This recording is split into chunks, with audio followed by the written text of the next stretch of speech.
నమస్కారం. మీరు చూస్తున్నది అనేక వార్తలను మీకు అందిస్తున్న రుద్ర న్యూస్. సిద్దిపేట జిల్లా హుస్నాబాద్ మండలం జిల్లెలగడ తెలంగాణ సాంఘిక సంక్షేమ గురుకుల పాఠశాలను శుక్రవారం రోజున జాతీయ SC commission director doctor Sunil Kumar commission సభ్యులతో కలిసి సందర్శించారు. 8వ తరగతి చదువుతున్న విద్యార్థిని సనాదుల వివేక్ ఈ నెల 7వ తేదీన పాఠశాల ఆవరణలో అనుమానాస్పదంగా మృతి చెందిన ఘటనపై విచారణ చేపట్టారు.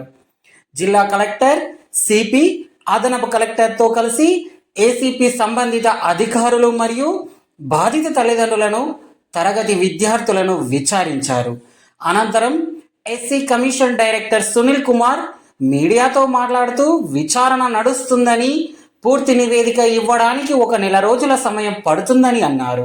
సంఘటన స్థలాన్ని కలెక్టర్, పోలీస్ అధికారులతో కలిసి పరిశీలించడం జరిగిందని, అనుమానాస్పదంగా కనిపించిన ప్రతి విషయాన్ని పరిగణలోకి తీసుకోవడం జరుగుతుందని అన్నారు.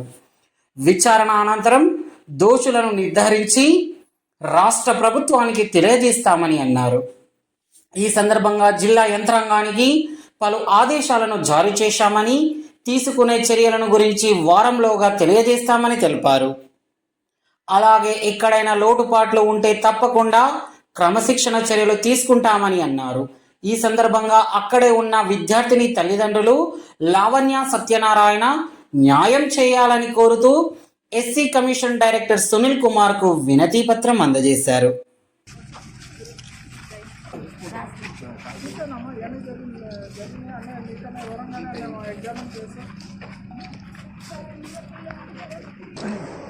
సో అందరికీ నమస్కారం. ఎస్సీ వివేక్ అనుమానాస్పద మృతి విషయంలో మేము ఎంక్వైరీ చేయడానికి జాతీయ ఎస్సీ కమిషన్ ద్వారా నుండి వచ్చాము. Director, research officer and PA2 director అందరం వచ్చాము. నడుస్తుంది జరుగుతున్న ఇన్వెస్టిగేషన్ ఇంకా కంక్లూడ్ రావటానికి ఇంకో 1 మంత్ పడుతుంది.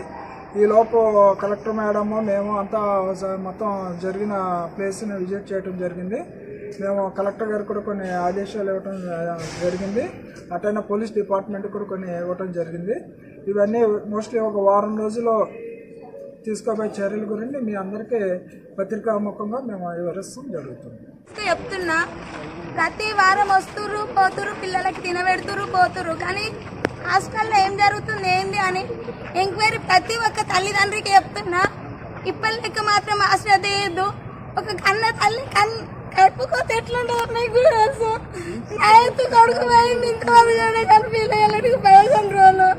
ప్రతి పేరెంట్స్కి చెప్తున్నా, నా కొడుకు న్యాయం జరిగేంత వరకు మీరు కూడా కొట్లాడాలి, మీ పిల్లలకు కూడా ఇట్లా కావద్దని ప్రతి ఒక్క తల్లిదండ్రికి చేతులెత్తి దండ పెడుతున్నా.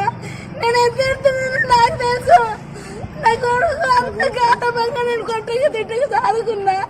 నేను సోమవారం రోజు పంపించిన, తెల్లారి శవాన్ని చూపించారు. అదేంటో నేను హాస్పిటల్కి వచ్చేసరికి ఆ స్ట్రెచ్చర్లో పడేసారు. కనీసం నేను వచ్చేంత వరకు కూడా శవాన్ని బయట ఉంచలేదు. కనీసం నేను చూసుకోలేదు నా కొడుకుని. ఏదికో ఎట్టికి అనాథ శవం లాగా పడేసిపోయారు. ఇంతమంది ఉన్నాము, కానీ నా కొడుకుని కాపాడుకోలేకపోయినాము. అందుకని చెప్తున్నా, ప్రతి ఒక్క తల్లిదండ్రులకి చెప్తున్నా, నాకు న్యాయం కావాలంటే మీకు అందరికీ దండం పెడుతున్నా. నేను ఎత్తుతున్నా, నాకు తెలుసు.